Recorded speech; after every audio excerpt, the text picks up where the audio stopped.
Assalamualaikum warahmatullahi wabarakatuh. Selamat datang di channel Busra Ilham tentang perkembangan dengan Psikodes APBTes tahun 2024. Untuk melanjutkan menonton video ini, jangan lupa subscribe, like, komen, dan share agar kami semakin bersemangat untuk upload videonya.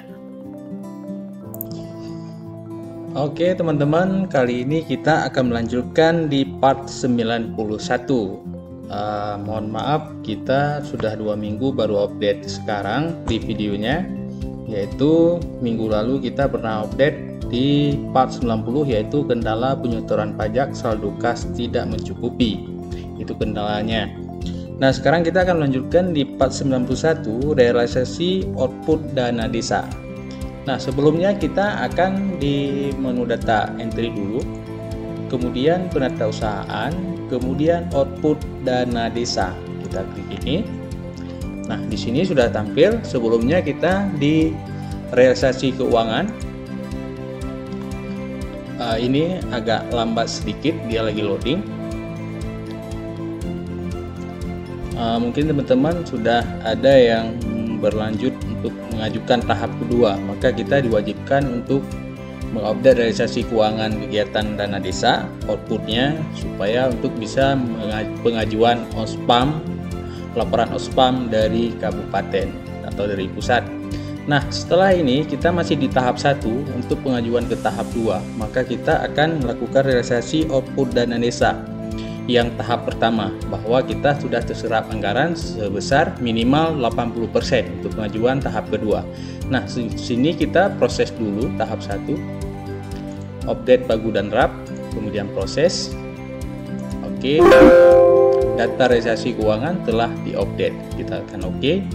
Kemudian kita tutup dulu, kita lanjut di fisik DD, fisik dana desa.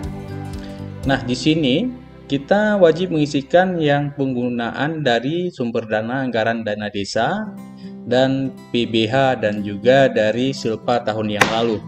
Di sini tidak diwajibkan untuk alokasi dana desa dan juga penghasilan asli desa untuk belanjanya. Nah, di sini kita lanjutkan di pembangunan.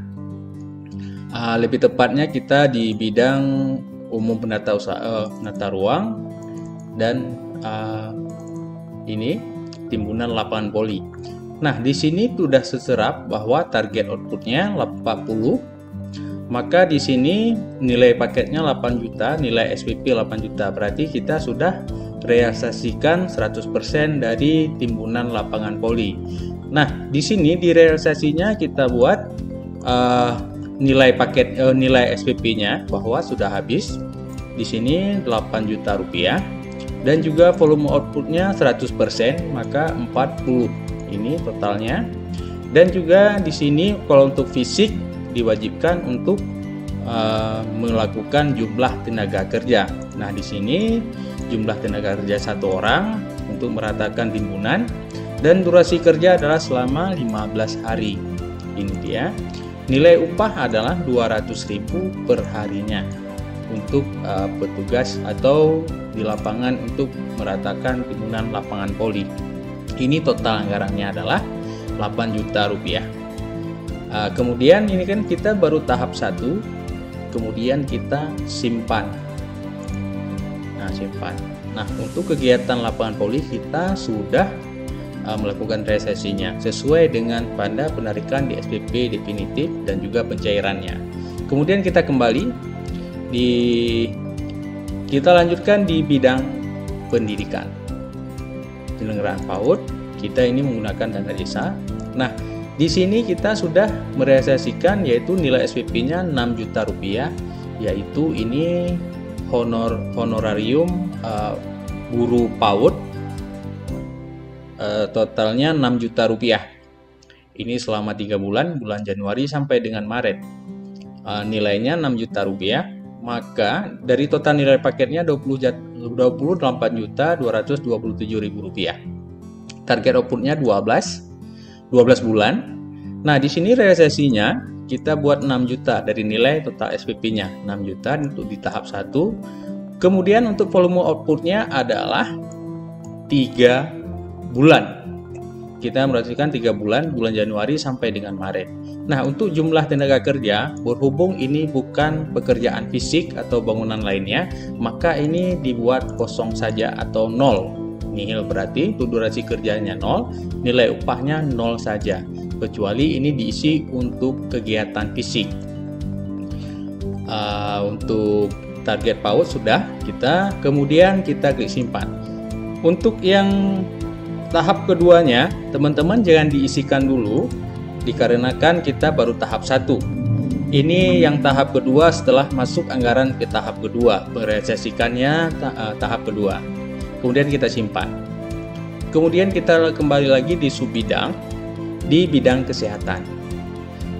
Sebenarnya di bidang kesehatan,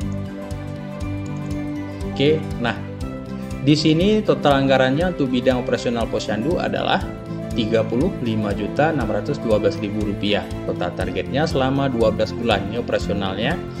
Yang ini kita sudah melakukan nilai SPP-nya Rp4.050.000, yaitu ini adalah masih tahap honorarium kader Posyandu selama 3 bulan Januari sampai dengan Maret. Total realisasinya untuk tahap 1 adalah Rp4.050.000. Target outputnya selama 3 paket atau 3 bulan ini.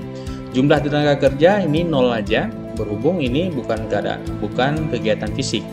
Nah, di sini juga 0 saja, 0 rupiahnya nilai upah. Untuk tahap kedua jangan diisi dulu sebelum pencairan tahap kedua. Nah, kemudian kita simpan. Kemudian kita lanjut di subbidang lainnya. Masih di bidang kesehatan, ada juga penyelenggaraan kampung siaga kesehatan. Ini berarti siaga kesehatan dan kader jiwa dan sebagainya. Targetnya 12 bulan, sama.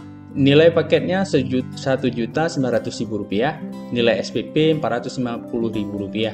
Untuk tahap 1 kita diisikan adalah Rp450.000. Ini volume outputnya 3 bulan atau paket. Jumlah tenaga kerja 0 karena ini bukan fisik, durasi kerja juga 0, nilai upah juga 0. Untuk tahap keduanya jangan diisi dulu. Kemudian kita simpan. Kemudian kita kembali lagi. Dan seterusnya di bidang pembinaan pemasyarakatan yang menggunakan anggaran dana desa, PBH, dan juga dana lainnya. Di sini kita tidak diwajibkan untuk menginput dari alokasi dana desa, dan juga untuk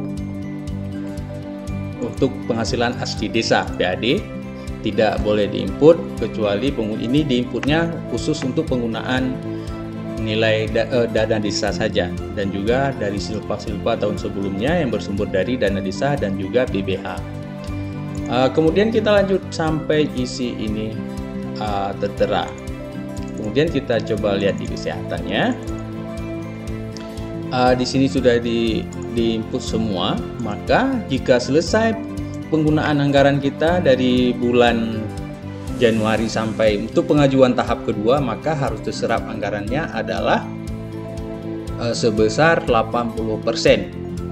Jadi minimalnya 80% harus terserap anggaran dari dari sumber masuk anggaran yang pertama, harus mencapai 80% untuk mengajukan tahap kedua. Fungsi untuk realisasi visi kegiatan dana desa ini adalah untuk pengajuan permintaan laporan OSPAM untuk syarat pengajuan tahap kedua dana desa. Jadi ini diwajibkan, jika belum realisasinya mencapai target maka tidak boleh mengajukan tahap kedua.